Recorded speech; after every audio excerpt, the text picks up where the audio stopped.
Jangan pergi Malaysia, nanti kamu jadi kuli. Jadi kata-kata itu yang teman-teman aku bilang sebelum aku pergi ke Malaysia. Jadi itu orang kantor aku yang lama. Jambu dan asam boy. Okay, asam boy powder. So can I have it? Yes. This is delicious. It's got a lot of MSG, right? Yeah. But it's still tasty. I love it. Sangat-sangat sedap. Malaysia is so different from what I imagined. I'm a foreigner living in Cyberjaya, and here are the three things that totally the opposite of what I thought before coming here. Everywhere I go in Malaysia, I know it's the same thing. I couldn't figure out why it was so different from the UK. It's not the weather, although obviously the weather is a lot different. It's the way people work. Here in Malaysia,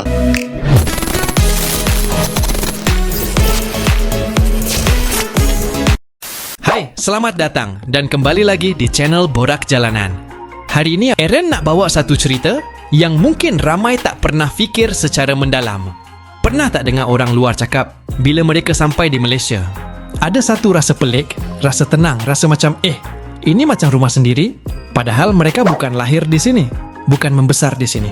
Tapi kenapa hati mereka boleh cepat sangat serasi? Apa sebenarnya yang buat Malaysia ni ada aura pulang untuk orang luar? Video kali ini bukan sekadar cerita biasa.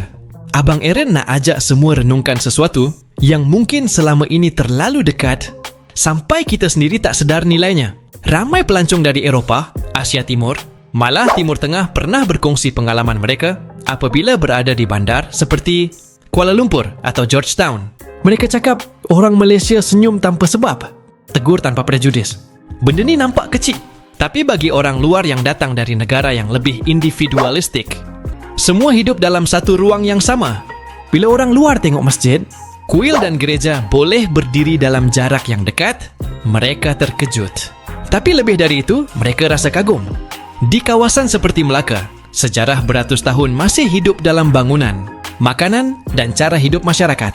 Bagi pelawat, suasana ini memberi rasa selamat, rasa seimbang, rasa seperti dunia yang lebih tenang daripada apa yang mereka biasa lihat di berita antarabangsa. Ada yang datang hanya untuk melancong, tapi akhirnya jatuh cinta dengan nasi lemak pagi, teh tarik malam dan suasana bazar yang meriah. Tempat seperti Johor Bahru atau Kota Kinabalu bukan sekadar destinasi pelancongan. Ia jadi ruang kenangan. Makanan bukan sekadar rasa di lidah, ia jadi rasa di hati. Dan bila hati sudah terikat, orang luar tak lagi rasa mereka sedang melawat. Sebaliknya mereka rasa seperti sudah lama menjadi sebahagian daripada tempat itu. Aku kira cuman kebiasaan biasa. Ternyata inilah yang bikin Malaysia beda dari negara lain. Yuk aku ceritain ke kamu. Pertama, aku mulai dari hal-hal kecil yang bermakna. Misalnya, orang di sini tuh suka nahan pintu sambil senyum kalau ada orang di belakang. Kasir selalu ucap terima kasih dan orang tua pun sering tersenyum duluan. Hal-hal sederhana ini yang bikin orang tuh merasa dihargai. Yang kedua, aku sadar bahasa logat Malaysia yang kayak kata-kata lame atau jom awalnya tuh terdengar unik, tapi lama-lama justru bikin percakapan tuh terasa akrab dan menyenangkan. Aku juga kagum dengan semangat gotong royong. Kalau ada hajatan atau musibah, cepat sekali orang semua turun tangan dan membantu. Itu lagi yang aku suka, budaya menjaga kebersihan. Orang-orang terbiasa buang sampah pada tempatnya. Hal kecil tapi bikin suasana kota tuh jauh lebih nyaman. Dan yang paling indah, orang Malaysia tetap bangga dengan identitas mereka. Mereka pakai baju kurung atau baju Melayu ke mall atau acara modern, tapi jati diri tuh tetap terjaga. Hal-hal kecil macam nilai yang buat aku merasa Malaysia tuh bukan cuma sekedar tempat tinggal, tapi juga rumah kedua untuk aku. Nah, kalau korang-korang Malaysia, hal kecil apa lagi yang buat korang bangga? Share dekat komen ya, aku suka baca komen kalian. The biggest culture shock about moving from America to Asia is not what you would think. It's not how affordable the food is. It's not how friendly the people are here or how everything is so convenient. It's that people do not tip here. And it's such a weird thing to get used to. Because where I'm from, you have to tip for a coffee at Starbucks. You have to tip for every meal you go, and sometimes you even have to tip at McDonald's. But here, in most places in Asia, it's not a very customary thing to do. I was just out at a really nice restaurant getting some really nice nasi lemak and a really nice high-end scale cafe. Really quality, not just like the local places, but the actual very nice high quality cafes and restaurants. And it's just not really a thing to do because everything's already included in the bill and they don't expect you to tip. You of course can leave if you want, but no one really cares if you tip or not. Whereas if you're from the US or America or some places in Europe, it's crazy. The tipping. My friends, have you realized that driving on Malaysian highways is sometimes more enjoyable than in Europe? Here are my top 3 favorite items along the way. 100 plus. It's very hard to find 100 plus in Europe, so I'm very happy to have it here. Starbucks drive-thru. My friends, I'm not sure if you realize, but there's no Starbucks drive-thru in Europe. Saya nak Americano panas. Saya ambil donat lah. Donat dapat free saja. No donut. Healthy life. Terima kasih. I said no to a donut. Let's control our sugar intake, my friends. Thank you for my coffee. Jambu dan asam boy. Okay, asam boy powder. So can I have it? Yes. This is delicious. It's got a lot of MSG, right? Yeah. But it's good tasting. I love it. Sangat sedap. Enjoy. Layanan begini sangat luar biasa. Tak ada pandangan sinis, tak ada rasa terasing. Mereka rasa diterima, bukan sekadar dilayan. Kadang-kadang, rasa pulang itu bukan tentang tempat, tapi tentang bagaimana orang sekeliling membuatkan seseorang rasa dihargai. Malaysia bukan satu budaya sahaja. Di sini ada Melayu, Cina, India, etnik Sabah dan Sarawak. Kenapa orang Jepun suka tinggal dekat Malaysia? Malaysia, Kuantan Kai. Baru-baru ni kita ada nampak yang orang Jepun memang memilih Malaysia sebagai tempat tinggal dan ada yang memilih untuk jadi permanent residence. Tapi kenapa? Salah satu sebabnya adalah kos perubatan Jepun terlampau mahal. Jadi kalau kat Malaysia ni ada banyak sangat subsidi, seorang Jepun suka tinggal kat sini, dan bila diorang sakit beli ubat pun lebih murah. Dan juga negara 4 musim kat sana memerlukan beli banyak sangat baju. Contohnya musim panas kena pakai pakaian yang nipis, kalau musim sejuk kena pakai pakaian tebal, kan dah kena keluar kos. Kalau dekat sini musim panas dan juga musim hujan.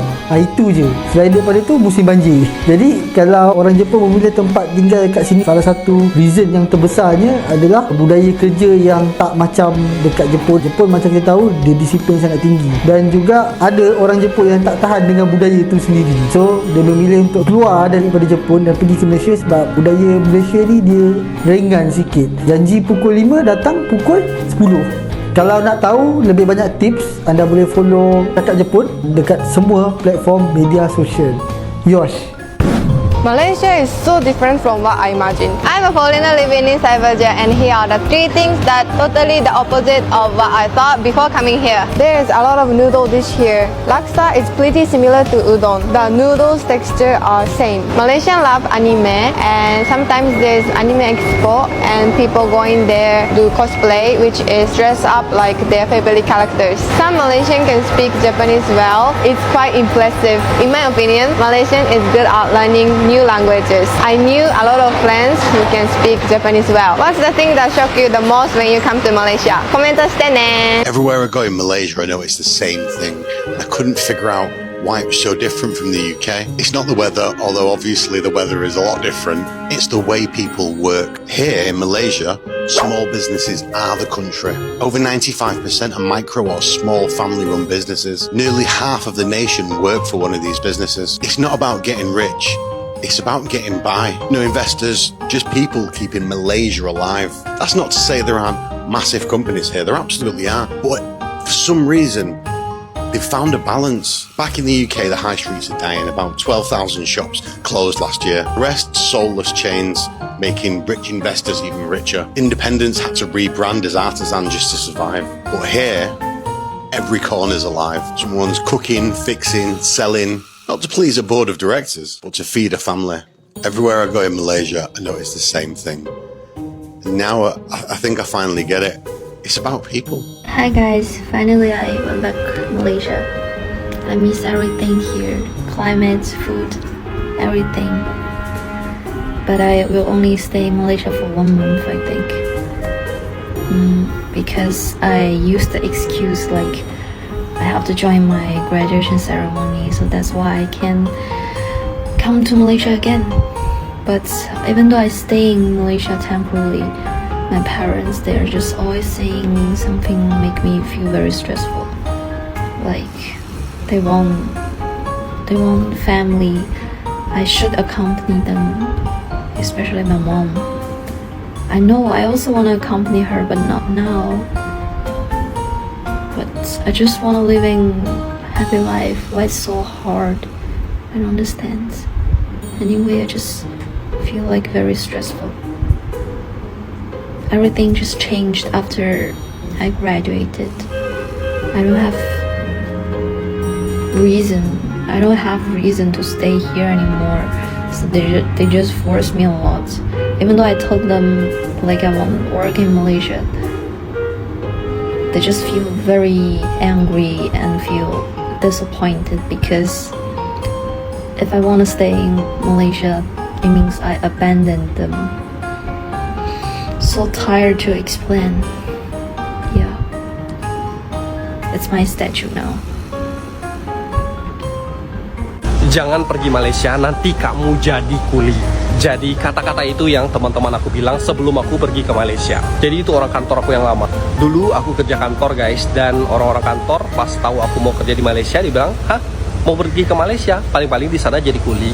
Tapi aku tetap yakin aja kalau Malaysia itu nggak seburuk yang mereka pikirkan. Dan setelah saya pindah sini ya benar aja, kehidupan lebih membaik. Kerja di sini ya baik banget. Malahan dari segi gaji dan dari segi pekerjaan oke. Seperti yang udah aku bilang sebelumnya, gajinya oke, pekerjaannya oke. Ya, kalau aku dulu kerja kantor guys, kerja kantor, kerja office. Kalau sini bilang itu gaji berapa? Paling mentok 3 juta, gaji pokok 2 juta 100 kayak gitu. Itu tahun 2001 ya di Pontianak. Oke. Jadi aku nggak bandingin dengan tempat lain, tapi aku bandingin dengan tempat kerja aku yang lama, yaitu di Pontianak. Dulu aku ingat banget posisi kita ya, yang paling tinggi itu gaji sekitaran 5 juta. Itu yang paling tinggi loh guys. Kalau kita misalnya kerja di Malaysia dengan gaji 5 juta, itu kerja apa? Kerja kopitiam. Itu udah dapat gaji 5 juta. Apalagi kalau misalnya banyak lembur, banyak kerjaan, apalagi banyak ada orang yang ambil kerjaan 2 tempat, 3 tempat, bisa 3.000, 10 juta, bahkan lebih guys. Kalau menurut aku ya oke aja sih kalau misalnya mau kerja di Malaysia. Tapi ingat, harus dari agen yang terpercaya ya, karena sekarang banyak agen-agen yang tipu-tipu guys. Kalian juga harus hati-hati ya. Jadi sampai di sini dulu ya. Semoga sehat dan bye-bye. Kadang-kadang yang paling berharga itu bukan benda yang mahal atau megah, tapi suasana, layanan, keikhlasan. Mungkin selama ini ramai tak sedar, Malaysia bukan sekadar tempat untuk datang bercuti. Ya, tempat untuk merasa diterima. Tempat untuk berhenti sekejap dari dunia yang sibuk dan penuh tekanan.